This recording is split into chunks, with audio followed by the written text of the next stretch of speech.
నమస్కారం ఘంటారావానికి స్వాగతం. ముందుగా ప్రధానాంశాలు. హైదరాబాద్ గచ్చిబౌలి పరిధిలోని విల్లాలో భారీ చోరీ, సుమారు కిలో బంగారు నగలు వజ్రాలు దోపిడీ.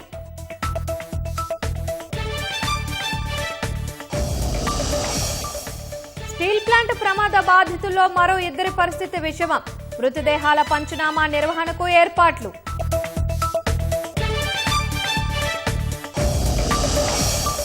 నేడు సికింద్రాబాద్ పరేడ్ గ్రౌండ్స్ లో మహిళా శక్తి సభ, జెండా ఊపి ఆర్టీసీ బస్సులను ప్రారంభించనున్న సీఎం.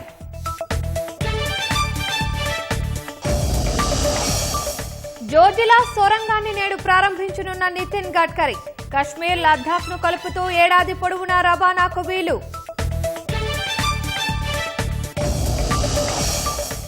H1B వీసాకు $1,00,000 ఫీజుపై ట్రంప్ కు ఎదురుదెబ్బ, నిర్ణయం చట్టవిరుద్ధమని తేల్చి చెప్పిన ఫెడరల్ కోర్టు.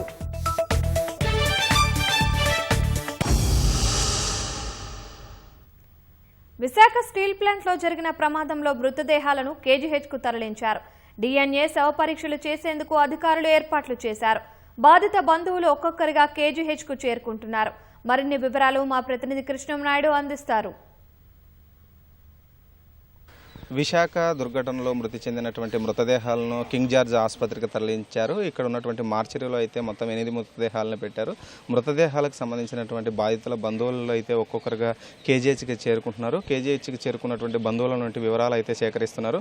అయితే మృతి చెందినటువంటి మృతదేహాలు అయితే కనీసం గుర్తుపట్టలేనంతగా, ఐడెంటిఫై చేయలేనంతగా అయితే మృతదేహాలు తయారయ్యాయి. ఈ క్రమంలోనే బాధిత బంధువుల నుంచి అయితే నమూనాలు సేకరిస్తున్నారు. రక్త నమూనాలు సేకరించిన తర్వాత వాటిని అయితే ల్యాబ్కు పంపిస్తామని కూడా ఇప్పటికే కొంత వైద్యుల నుంచి అయితే సమాచారం అవుతుంది. మనం విజువల్స్లో చూసుకోవచ్చు. మొత్తం 8 మందికి సంబంధించినటువంటి మృతదేహాలకు సంబంధించినటువంటి బంధువులు అయితే కేజీహెచ్కి అయితే వచ్చారు. మార్చరీ దగ్గర వారి యొక్క వివరాలను అయితే సేకరిస్తున్నారు. ఇటు రెవెన్యూ అధికారులతో పాటు పోలీసులు వైద్యులు కూడా 3 డిపార్ట్మెంట్కి సంబంధించినటువంటి అధికారులు అయితే ఈ యొక్క బంధువులతో అయితే మాట్లాడుతున్నారు. మనం ఒకసారి మాట్లాడదాం. సార్ మార్చరీలోకి వెళ్ళి వచ్చారు కదా, మీ యొక్క బంధువులని గుర్తుపెట్టారు సార్?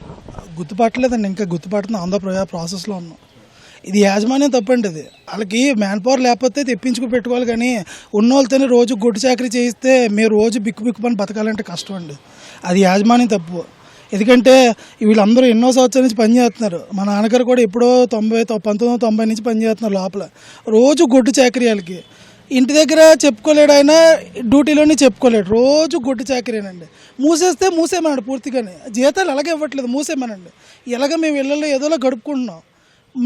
మాకు ఉద్యోగాలు దొరకట్లేదు బయట. ఆ వచ్చిన సంపద ఇంట్లో ఏదోలా నెట్టుకొస్తున్నాం. ప్లాంట్ వాళ్ళు రోజుకి ఇలాంటి కవర్లు చెప్తే ఏం చెప్తాం చెప్పండి. అది ఒక సెంట్రల్ గవర్నమెంట్ ప్రెస్టేజ్ ప్లాంట్ అది. దీనికి ఇప్పుడు కూడా గవర్నమెంట్ స్పందించుకుంటే ఏదో నిన్నటి నుంచి సొల్లంతా చెప్తున్నారు, కానీ కనీసం వచ్చి ఒకడు మొహం చూడటం. కనీసం ఓట్లు అడిగేటప్పుడు మాత్రం వచ్చి కూర్చుంటారండి ఇంటి ముందు. ఇలాంటి టైంలో మాత్రం ఎవడు రాడు. నేను ఓపెన్గా చెప్తున్నాను ఈరోజు. ఇదంతా వేస్ట్ అండి. ఏ గవర్నమెంట్ వచ్చినా వచ్చి సానుభూతి తప్పితే నాకు మా తండ్రి రిటర్న్ ఇవ్వలేదు కదా. ఇప్పుడైతే నేను ఏం చేయలేకపోతున్నాను. ఏం చేయాలో కూడా అర్థం కాని పరిస్థితి. వాళ్ళకైనా బుద్ధి ఉండాలండి. సేఫ్టీ అనేది ఉండాలి ముందు. లోపల సేఫ్టీ లేకుండా అంత పెద్ద ప్లాంట్ రన్ చేయడానికి బుర్ర బుద్ధి లేదు కనీసం. చిన్న చిటక ప్లాంట్ అది. ఎన్నో వేల సంవత్సరాల నుంచి అందరికీ తెలిసిన ప్లాంట్ అది. మినిమం సేఫ్టీ మెజర్ కూడా లేకుండా ఒక కన్వేయర్ బెల్ట్ పైప్ లైన్ నుంచి ఫ్లోర్ మేనేజర్ డైరెక్ట్గా మెటీరియల్ వేస్తే పేలిపోద్దని ఆ మాత్రం కామన్ సెన్స్ లేకుండా ఎలా ప్రవర్తిస్తున్నారో లోపల మళ్ళీ DGM, GM, హయ్యర్ అఫీషియల్ గడిగుడ్డు గంగరపోస యథోసోదంతా చెప్తారు. ఆ యాజమాన్యం అంతా తప్పండి. వీటికి వాళ్ళే సమాధానం చెప్పాలి. సమాధానం చెప్పకపోతే మ్యాటర్ ఢిల్లీ వరకు పంపిస్తాం. మాకు ఆ సత్తా ఉందా పంపించడానికి? ఇప్పుడు మా కుటుంబాల పరిస్థితి రోడ్డును పడిపోతాయి. ఇంకా ఇప్పుడు దాకా మా నాన్నగారే మాకు ఆధారం. ఇప్పుడు అది కూడా లేదు. మాకు ఏం చేయాలో కూడా అర్థం కావట్లేదు పరిస్థితి.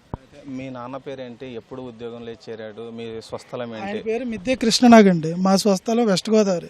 మా తాతగారు ఇక్కడ పోలీస్ డిపార్ట్మెంట్లో పనిచేశారు. ఆయన అందరి దగ్గర బాగా పెద్ద పేరున్న వ్యక్తి. ఆయన ఎస్ఐగా ప్రమోషన్ వచ్చిన తర్వాత రిటైర్ అయిపోయారు. మా నాన్నగారికి 1990లో వచ్చింది ఉద్యోగం. ఆయన కష్టపడి ఒకసారి అటెంప్ట్ పోతే మళ్ళీ కష్టపడి చదివి ఆయన పాస్ అయ్యారనమాట. అప్పుడులో కష్టపడి చదివి ఆయన తెచ్చుకున్నాడు అది. ఆ నాన్నగారు 2 సంవత్సరాలు చేస్తున్నారు. పోయిన సంవత్సరమే ఓ డిపార్ట్మెంట్ నుంచి ఇంకో డిపార్ట్మెంట్ మార్చారు కావాలని. అప్పటి నుంచి రోజు ఇంటి దగ్గర నరకమే చెప్తున్నారు. ఎవరైనా చేయలేకపోతున్నాను. ఆఖరి VRS పెట్టినా ఇవ్వట్లేదండి. కనీసం లోపల అప్లికేషన్ కూడా యాక్సెప్ట్ చేయట్లేదంట. కనీసం మనుషుల్లా కూడా చూస్తున్నారో లేదో తెలియట్లేదు లోపల. నిన్న నైట్ డ్యూటీ అండి అయింది. మధ్యాహ్నం వాళ్ళ హెచ్ఓడి ఎవరో ఫోన్ చేసి రండి ఆఫీస్కి అంటే వెంటనే అమాంతంగా లేసి ఆయన గబగబా ఉన్న భోజనం తినేసి గబగబా పరిగెట్టారు. మేము అప్పటికి చెప్పాం, నాన్న చేయలేకపోతే వదిలేనానా అంటే. ఆయనకి డ్యూటీ మీద అంత మమకారం అండి, ఇష్టం ఆయన డ్యూటీ అంటే. ఆయన స్నేహితులు ఎప్పటి నుంచో వాళ్ళతోనే ఉంటాడు ఆయన ఎక్కువ. మేము కూడా ఇలా జరుగుతుంది అనుకోలేదు సార్, మా దురదృష్టం అండి అంతే. చివరిసారిగా మీ తండ్రి మీతో ఎప్పుడు మాట్లాడారు? నేను మధ్యాహ్నం డ్యూటీకి వెళ్ళేటప్పుడు మొబైల్ పెన్ను నేనే ఇచ్చాను అనమాట. మా తాతగారు వచ్చాను, నేను ఎప్పుడు లేని ఆయన కొన్ని రోజుల తర్వాత వచ్చారనమాట. ఆయన మేము కలిసి మాట్లాడుకున్న తర్వాత బయటికి వెళ్ళాం. అలా సార్ మీరు చెప్పండి సార్, ఏ డిపార్ట్మెంట్లో వర్క్ చేసేవారు మృతి చెందినటువంటి? సో ఏ షిఫ్ట్లో ఉండేవారు సార్? తెలుసు డిపార్ట్మెంట్ సీఎం. యాక్చువల్లీ ఇంతకుముందు సీఎంఎంలో ఉండేవారండి. యాక్చువల్లీ మా ఫాదర్ నేషనల్ అవార్డు విన్నరు. ప్లాంట్లోనే ప్రెస్టీజియస్ ప్రాజెక్ట్ చేయడం వల్ల prime minister of India awards award central minister ఇచ్చారు ఆ రోజు. ఢిల్లీలో అవార్డు తెచ్చుకున్న వ్యక్తి ఆయన. ఆయనకి ఏంటంటే సిటీలో మంచి పేరు అన్నీ ఉన్నాయన్నమాట.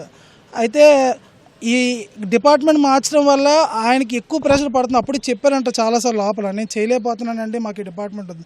ఆ లోపల అయినా సరే మ్యాన్ పవర్ తగ్గించేసి ఇచ్చేస్తున్నారు. 4 మిషన్లు ఉన్నోడికి 4 మిషన్లు ఉన్నోడికి 4 అంటే ఎలాగంటే, 4 మిషన్లు ఉన్నోడికి ఇద్దరితో పని చేస్తే ఎలా సార్ అది? కానీ 20-30 మందిని పెట్టుకోవాలి కదండి. వాళ్ళు 20-30 మంది పెట్టుకోకుండా 10 మందితో ఇచ్చేస్తే ఎలాగండి? ఫోటో అంటూ ప్రత్యేకంగా ఏం లేదు.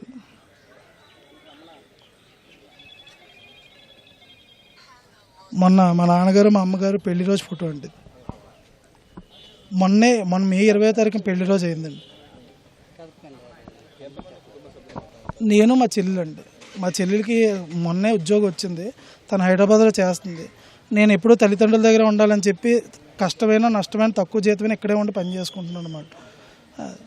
ఇలా జరగడం నా దురదృష్టం అండి అంతే. మా నాన్నగారు వెళ్ళిపోవడం అంతే. అయితే ఈ మృతదేహానికి సంబంధించినటువంటి బంధువులు అయితే ఇప్పటికే అయితే ఇక్కడికి చేరుకున్నారు. ఒక్కొక్కరుగా బంధువులు అయితే ఇక్కడికి వస్తున్నారు. మార్చి నెలలోనే సాల్వాది కప్పి 35 years ఆఫ్ ఇండస్ట్రీ అని సేఫ్టీలో కూడా చాలా స్ట్రిక్ట్గా ఉంటారు సార్. సేఫ్టీ షూ క్యాప్ అన్నీ చాలా స్ట్రిక్ట్గా మెజర్ చేస్తారండి. ఆయన ఒక ప్రస్తుతానికి ఒక మంచి పొజిషన్లో ఉన్నాడు లోపల. మరి ఎందుకు అలా జరిగిందో అంత సడన్గా తెలియదు సార్. లోపల చాలా భయంకరంగా ఉందండి. అది యాజమాన్యం ఏదైనా ఇవ్వాలి కానీ మేమైతే ఏం చేయలేమండి సార్. వెంటనే యాజమాన్యం అయితే ఈ ఘటన పైన స్పందించాలని, తమకు సంబంధించినటువంటి ఆప్తులను అయితే కోల్పోయామని, దీనికి పరిహారం కూడా చెల్లించాలని కూడా బంధువుల నుంచి అయితే డిమాండ్ అయితే వస్తుంది. మనము విజువల్స్లో కూడా చూడొచ్చు, కేజీహెచ్లో ఉన్నటువంటి మార్చరీకి అయితే బంధువులకు మృతదేహాలకు సంబంధించినటువంటి బంధువులను అయితే ఒక్కొక్కరిగా లోపలికైతే పోలీసులు అయితే తీసుకెళ్తున్నారు. ఒకవేళ వారికి సంబంధించినటువంటి వ్యక్తుల యొక్క మృతదేహాలు అయితే ఏవైతే ఉన్నాయో గుర్తుపడితే ఆ వివరాలను అయితే సేకరిస్తున్నారు. సో మీరు చెప్పండి, ఎవరి తాలూకా మీరు ఏమైనా ఐడెంటిఫై చేశారా లోపల? చేసాను సార్, కానీ బాడీ మాదే సార్. అది నాలుగు రాట్లు చెప్పలేదు సార్. మాకు బామ్మద్దు అవుతారు. డొంకాడు కాలనీ సార్. మా బామ్మది గారు సార్ ఆయన. కాకపోతే చెప్పలేను సార్. తర్వాత నక్క రాజు అండ్ రాజు పేరు. 13 సంవత్సరాల పైన కాంట్రాక్ట్ బీ షిఫ్ట్ సార్. పెళ్ళయింది సార్, 2 పిల్లలు సార్, చిన్న పిల్లలు సార్. లేదు సార్, మా దగ్గర విలేజ్, మా దూరం కొద్దిగా తెలుసు కానీ ఇంకా అప్పటికప్పుడు ట్రైన్ వచ్చాం. చేసాం సార్. పోస్ట్ మార్టం అవుతుందమ్మా, తీసుకెళ్ళిపోతుందని చెప్పేసి అన్నారు సార్.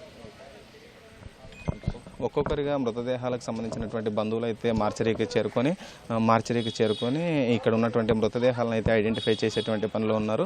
పోలీసులు కూడా వారిని మార్చరీ లోపలికి తీసుకెళ్లి ఆ మృతదేహాలు చూయించి వారి యొక్క ఆకారాలు కానీ వారి యొక్క సంబంధించినటువంటి బాడీ పార్ట్స్ను కూడా చూయిస్తూ ఐడెంటిఫై చేసేటువంటి పనిలో అయితే ఉన్నారు. 2 మృతదేహాలకు సంబంధించినటువంటి ఒక పర్మనెంట్ ఎంప్లాయర్, మరొక కాంట్రాక్ట్ ఎంప్లాయీకి సంబంధించినటువంటి మృతదేహాలను అయితే ఐడెంటిఫై చేసినటువంటి పరిస్థితి అయితే ఉంది. మనం చూసుకోవచ్చు, ఐడెంటిఫై చేసినటువంటి పరిస్థితి అయితే ఉంది. మిగిలినటువంటి మృతదేహాలకు సంబంధించినటువంటిది కూడా DNA టెస్ట్లో అయితే చేస్తున్నారు. మరికొంతమంది మృతదేహాలకు సంబంధించినటువంటి బంధువులు అయితే లోపలైతే ఉన్నారు. ఒక్కొక్కరిగా లోపలికి వెళ్ళి వారి యొక్క మృతదేహాలకు సంబంధించినటువంటి వారి యొక్క ఆప్తులకు సంబంధించినటువంటి మృతదేహాల యొక్క వివరాలు అయితే ఆరా తీస్తున్నటువంటి పరిస్థితి అయితే ఉంది.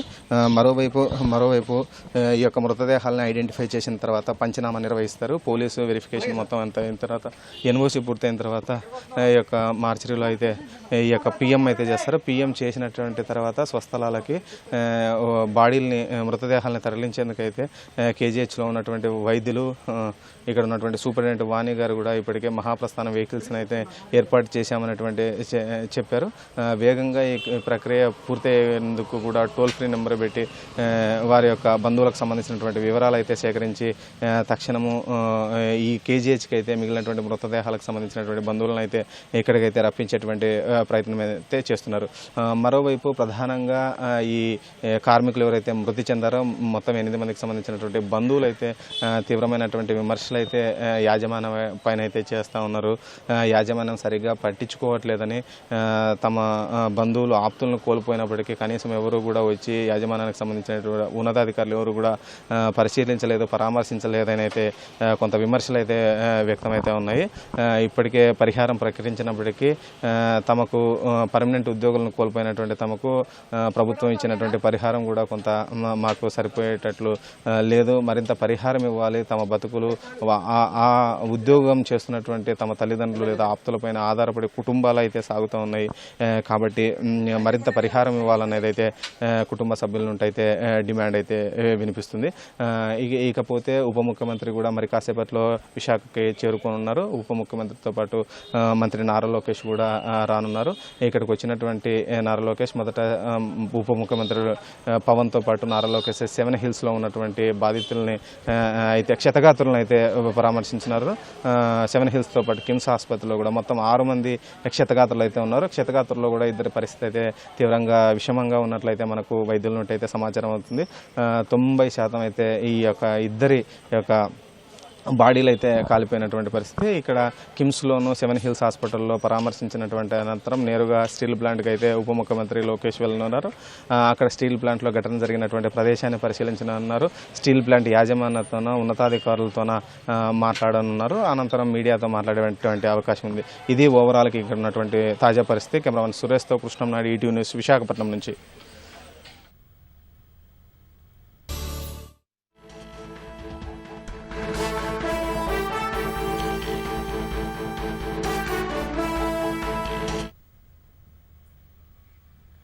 హైదరాబాద్ గచ్చిబౌలి పరిధిలో ఓ విల్లాలో భారీ చోరీ జరిగింది. ఇందుకు సంబంధించిన మరింత సమాచారం మా ప్రతినిధి శ్రీనివాస్ను అడిగి తెలుసుకుందాం. శ్రీనివాస్, చోరీకి సంబంధించి తాజా సమాచారం ఏంటి?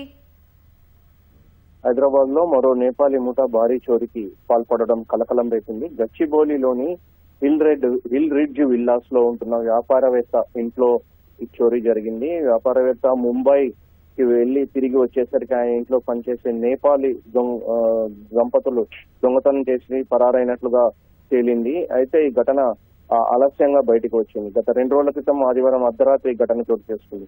వ్యాపార నివాసంలో 4 రోజుల కిందటే నేపాలీ దంపతులు పనిలో చేరారు. ఇంట్లో పని చేసేందుకు వారిద్దరిని నేపాలీ దంపతులను వ్యాపారి పనిలో పెట్టుకున్నారు. అయితే వారు ఈ వ్యాపారవేత్త తన కుటుంబంతో పాటు ముంబై వెళ్లారు. ముంబై వెళ్లి తిరిగి వచ్చేసరికి ఈ ఘటన చోటు చేసుకుంది. అయితే ముంబై వెళ్లి తిరిగి వచ్చిన తర్వాత ఇంట్లో తాళాలు వేసిన తాళాలు వేసినట్టే ఉన్నాయి. అప్పటికే ఈ నేపాలీ దంపతులు లేకపోవడంతో వాళ్ళు చెప్పకుండా ఇంటి నుంచి వెళ్లిపోయారేమో అని తొలుత వ్యాపారి భావించారు. ఆ తర్వాత ఇంట్లోకి వెళ్లిన తర్వాత పరిశీలించుకోగా ఇంట్లో విలువైన బంగారు ఆభరణాలతో పాటుగా వజ్రాభరణాలు చోరీ అయినట్లు కూడా ఆయన గమనించారు. అయితే ఇందుకు సంబంధించి ఆయన పోలీసులకు ఫిర్యాదు చేశారు. అయితే వీరు 4 రోజుల క్రితమే నేపాలీ దంపతులు ఇంట్లో చేరి పక్కా పథకం ప్రకారమే ఈ చోరీకి పాల్పడినట్లు పోలీసులు గుర్తించారు. ప్రస్తుతం సీసీ కెమెరాల దృశ్యాలను పోలీసులు ఇప్పటికే పరిశీలించారు.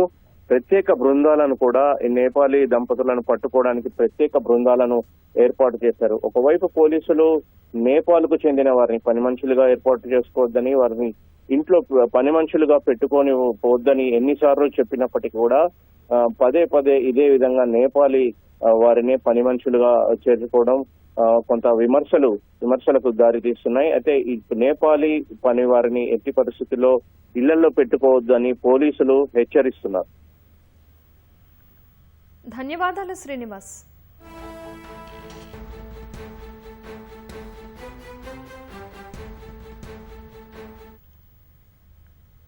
మహిళా స్వయం సహాయక సంఘాలకు 553 ఆర్టీసీ బస్సులను సీఎం రేవంత్ రెడ్డి పంపిణీ చేయనున్నారు. ఇవాళ సాయంత్రం 4 గంటలకు సికింద్రాబాద్ పరేడ్ గ్రౌండ్స్ లో జరగనున్న కార్యక్రమంలో జెండా ఊపి బస్సులను ప్రారంభిస్తారు. ఇందిరా మహిళా శక్తి పథకంలో భాగంగా మహిళల బస్సుల నిర్వహణ బాధ్యతను ఆర్టీసీకి అప్పగిస్తారు. ఈ సందర్భంగా మహిళా సంఘాలకు ఇచ్చే రుణాన్ని 5 లక్షల నుంచి 10 లక్షలకు పెంచే నిర్ణయాన్ని ప్రకటించనున్నారు. మహిళా సంఘాలకు వడ్డీ లేని రుణాల కింద 500 కోట్ల చెక్కులు, మహిళా సంఘాలు నిర్వహిస్తున్న ఆర్టీసీ అద్దె బస్సుల హైర్ ఛార్జీల చెక్కులను సీఎం పంపిణీ చేయనున్నారు.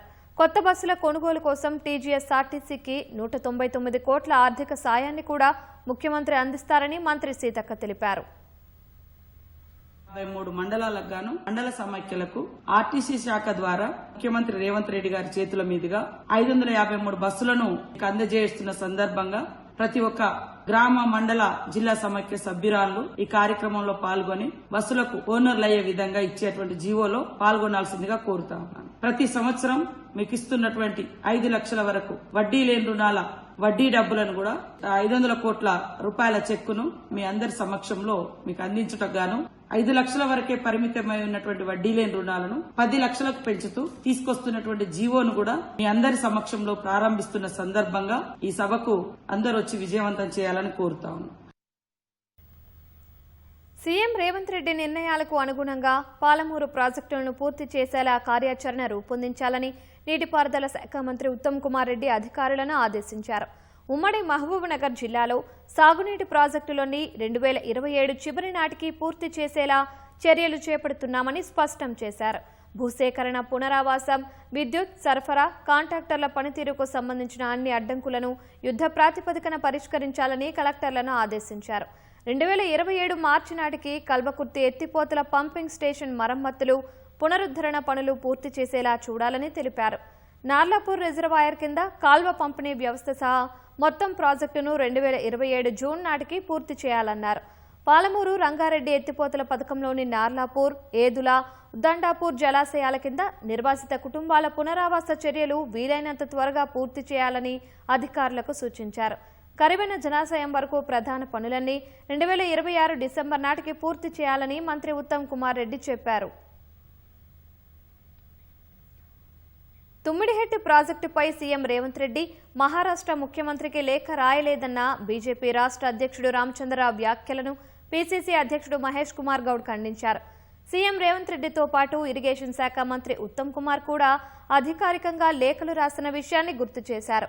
మరోవైపు ధాన్యం కొనుగోళ్లు, తుమ్మిడిహెట్టి అంశాలపై కేంద్రం వైఖరేంటో ప్రజలకు చెప్పాలని ప్రభుత్వ విప్ అద్దంకి దయాకర్ డిమాండ్ చేశారు. రాష్ట్ర బీజేపీ నేతలు కేసీఆర్ కుమ్మక్కై మెట్రో ఫేజ్ 2, RRR, మూసీ ప్రక్షాళన వంటి అభివృద్ధి పనులను అడ్డుకుంటున్నారని ఎంపీ చామల కిరణ్ కుమార్ ఆరోపించారు. ధాన్యం కొనుగోళ్లలో రామచంద్రరావు రాజకీయాలు మానుకొని నిర్మాణాత్మకంగా వ్యవహరించాలని చామల కిరణ్ కుమార్ రెడ్డి హితవు పలికారు. తుమ్మిడిహట్టి ప్రాజెక్టుకు సంబంధించి రాష్ట్ర ముఖ్యమంత్రి ఇప్పటి వరకు మహారాష్ట్ర ముఖ్యమంత్రిని కలవలేదంటారు ఫడ్నవీస్ గారిని. ఇక మీకు ఎవిడెన్స్ దొరకదనో మేము చెప్పమనో అని కాదు, రాష్ట్ర ముఖ్యమంత్రి కాదు, ఇరిగేషన్ శాఖ మంత్రి గారు పోయిన నెల మొదట్లోనే 6వ తారీఖు నాడే కమ్యూనికేట్ చేసిండు, డేట్ తో సహా ఉంది. తర్వాత ముఖ్యమంత్రి గారు అదే నెలల 26వ తారీఖు నాడు ఫడ్నవీస్ గారికి రాసిన ఉత్తరం ఇది. ఇప్పుడు మీరు ఏమంటారు, ముఖ్యమంత్రి అసలు ఉత్తరమే రాయలేదు, ఉట్టిగానే ఏదో ముచ్చట చెప్తున్నా, ఆయనకు అసలు ఏదో మాటలు చెప్పాలన్న ఉద్దేశం తప్ప వాస్తవాలు ఏం మాట్లాడతలేడు అన్నాడు. మరి ఈ 2 ఉత్తరాలు అబద్దమా? దయచేసి రామచంద్రరావు గారు రాజకీయాలను కన్స్ట్రక్టివ్ గా చేయండి. పొలిమేరలు దాటి పోనీకనే కాదు, రాష్ట్రాలు దాటైనా పోవచ్చు. ఆయన దేశ మంత్రి, కాకపోతే రేవంత్ రెడ్డి గారు ఆయన మీద ద్వేషంతో చెప్పలేదు. ఆడ పోయి కాళ్ళల్లో కర్రలేసే విధంగా వాళ్ళకి అపాయింట్మెంట్ ఇవ్వద్దని చెప్పొద్దని చెప్పకండి. ఎందుకంటే ప్రజలకు అర్థమవుతుంది ఆయన పోయి మెట్రో వద్దని చెప్తుండు, RRR వద్దని చెప్తుండు, రావాల్సిన ఎన్ని ఆపుతుండు అనేది మేము చెప్పేది. ఎందుకంటే కేసీఆర్ తోటి మంతనాలు చేసి ఈ రాష్ట్రంలో కాంగ్రెస్ హయాంలో ఏం జరగొద్దన్న దరిద్రపు ఆలోచనతో ముందుకు పోద్దని తెలియజేయండి. మరిన్ని రాష్ట్ర వార్తలు సంక్షిప్తంగా, వేగంగా. మెదక్ కలెక్టరేట్లో జరిగిన ప్రజావాణిలో అర్జీ ఇచ్చేందుకు వచ్చిన ఓ వ్యక్తి మద్యం మత్తులో హల్చల్ చేశాడు. అధికారులకు అర్జీ ఇచ్చి బయటకు వెళ్లాలని చెప్పినా వినిపించుకోకుండా పోలీసుల పట్ల దురుసుగా ప్రవర్తించాడు. దీంతో అతన్ని ప్రజావాణి హాల్ నుంచి బయటకు తీసుకువెళ్లారు. అధిక మొత్తంలో రుణం ఇప్పిస్తానని చెప్పి ఓ వ్యక్తి వద్ద నుంచి 62 గ్రాముల బంగారు ఆభరణాలను కాజేసి పరారైన నిందితుడిని జూబ్లీహిల్స్ పోలీసులు అరెస్టు చేశారు. నిందితుడి నుంచి ఆభరణాలను స్వాధీనం చేసుకున్నారు. డెలివరీ బాయ్స్ గా పనిచేస్తూ దొంగతనానికి పాల్పడిన ఓ వ్యక్తిని హత్య చేసిన కేసులో 2 నిందితులను సికింద్రాబాద్ లాలాగూడ పోలీసులు అరెస్టు చేశారు. నిందితుల నుంచి దొంగిలించిన మొబైల్ ఫోన్, నేరానికి ఉపయోగించిన ఎలక్ట్రిక్ బైక్ ను పోలీసులు స్వాధీనం చేసుకున్నారు. ఖమ్మం వెలుగుమట్ల భూ బాధితులందరికీ 100 గజాల స్థలంలో అక్కడే నివాసాలు కట్టించి ఇవ్వాలని డిమాండ్ చేస్తూ ర్యాలీ నిర్వహించారు. తలపైన ఉత్తరాలు, చేతిలో జాతీయ జెండాలు, ప్లకార్డులు ప్రదర్శించారు. గతంలో కూల్చిన 729 గుడిసెల్లో ఉండే అందరికీ ఇళ్ల స్థలాలు ఇచ్చేంత వరకు ఉద్యమం సాగుతుందన్నారు. హైదరాబాద్ నాచారంలోని భవానీ నగర్లో రోడ్లు, డ్రైనేజీ సమస్యలను పరిష్కరించాలని డిమాండ్ చేస్తూ కాలనీ వాసులు ప్లకార్డులతో ర్యాలీ చేపట్టారు. సంవత్సర కాలంగా రోడ్లు, డ్రైనేజీ వ్యవస్థ అస్తవ్యస్తంగా మారడంతో తీవ్ర ఇబ్బందులు ఎదుర్కొంటున్నామని మండిపడ్డారు. భవన నిర్మాణ కార్మికుల పట్ల సెంట్రింగ్ కార్మిక సంఘాలు, గుత్తేదారులు చేస్తున్న ఆరోపణల నేపథ్యంలో ఈ నెల 10వ తేదీ నుంచి సమ్మె చేయనున్నారు. భవన నిర్మాణ రంగ కార్మికుల సంఘం ఆధ్వర్యంలో పెద్ద ఎత్తున కార్మికుల ఆత్మగౌరవ సభ హైదరాబాద్ దోమలగూడలో జరిగింది. ఏళ్లుగా పెండింగ్ ఉన్న కాంట్రాక్టర్ల బిల్లులను వెంటనే చెల్లించాలని బిల్డర్స్ అసోసియేషన్ ప్రతినిధులు కోరారు. చెలో హైదరాబాద్ కార్యక్రమ విజయవంతానికి నిజామాబాద్, నల్గొండలో సన్నాహక సమావేశం నిర్వహించారు. బకాయిలు చెల్లింపు కోసం ఈ నెల 18న హైదరాబాద్ లో జరిగే మహాసభను జయప్రదం చేయాలని పిలుపునిచ్చారు. పెద్దపల్లి జిల్లా మంథనిలో తొలిసారిగా గీత పారిశ్రామిక సహకార సంఘం ఎన్నికలు కోఆపరేటివ్ సహకార శాఖ ఆధ్వర్యంలో బ్యాలెట్ ద్వారా నిర్వహించారు. మంథని గీత పారిశ్రామిక సహకార సంఘంలో 2 మహిళా డైరెక్టర్ పదవులు ఏకగ్రీవం కాగా 7 డైరెక్టర్ పదవులకు 11 మంది పోటీ పడగా ఎన్నికల ద్వారా వారిని ఎన్నుకున్నారు.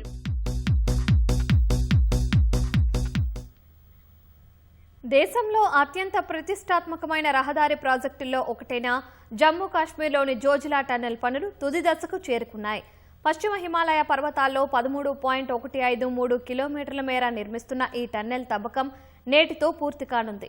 సముద్ర మట్టానికి 11,578 అడుగుల ఎత్తులో నిర్మితమవుతున్న ఈ సొరంగం ప్రపంచంలోనే అత్యంత పొడవైన సింగిల్ ట్యూబ్ ద్విముఖ రహదారి టన్నెల్గా రికార్డు సృష్టించనుంది. ఇవాళ చేపట్టే బ్లాస్టింగ్తో టన్నెల్ తవ్వకం పూర్తవుతుంది. కేంద్ర ఉపరితల రవాణా శాఖ మంత్రి నితిన్ గడ్కరీ జోజిలా టన్నెల్ తుది బ్రేక్ త్రూ కార్యక్రమంలో పాల్గొంటారు. తర్వాత టన్నెల్ లైనింగ్, గాలి, వెలుతురు, విద్యుత్ సదుపాయంతో పాటు భద్రతా ఏర్పాట్లు చేయనున్నారు. ఈ ప్రాజెక్టు పూర్తయితే శ్రీనగర్, లద్దాఖ్ మధ్య 365 రోజులు నిరంతరం రవాణా సౌకర్యం అందుబాటులోకి వస్తుంది. జమ్మూ కాశ్మీర్, లద్దాఖ్ మధ్య అనుసంధానం మరింత పెరగనుంది. నిరంతరంగా సరుకులు, అత్యవసర సేవలు అందుబాటులోకి వస్తాయి. వ్యూహాత్మకంగా కీలకమైన సరిహద్దు ప్రాంతాల్లో సైనిక రవాణా సామర్థ్యం మరింత బలోపేతమవుతుంది. విదేశీ వృత్తి నిపుణుల H-1B వీసాలకు అమెరికా అధ్యక్షుడు డొనాల్డ్ ట్రంప్ విధించిన $1,00,000 ఫీజును న్యాయస్థానం కొట్టివేసింది. ఈ నిర్ణయం చట్టవిరుద్ధమని బోస్టన్లోని ఫెడరల్ కోర్టు ప్రకటించింది. అమెరికా కాంగ్రెస్ ఆమోదం తెలపనందున దానిని చట్టవిరుద్ధమైన పన్నుగా పరిగణిస్తున్నామని, అది చెల్లదని యుఎస్ డిస్ట్రిక్ట్ జడ్జి లియో సోరోకిన్ తీర్పు చెప్పారు. విదేశాల్లో ఉండి అమెరికా తాత్కాలిక వలస వీసా అయిన H-1Bకి ఎంపికైన వారు $1,00,000 ఫీజును చెల్లించాలని గత సెప్టెంబర్లో ట్రంప్ ప్రభుత్వం నిర్ణయించింది. 20 రాష్ట్రాల అటార్నీ జనరల్స్ బోస్టన్ కోర్టులో పిటిషన్లు దాఖలు చేశారు. వాటిని విచారించిన జడ్జి $1,00,000 ఫీజు చట్టవిరుద్ధమని ప్రకటించారు. అది పెనాల్టీ కాదు, పన్ను అని వ్యాఖ్యానించారు. అమెరికా కాంగ్రెస్ ఆమోదం లేకుండా అధ్యక్షుడు ఈ పన్నుపై నిర్ణయం తీసుకోజాలరని జడ్జి స్పష్టం చేశారు.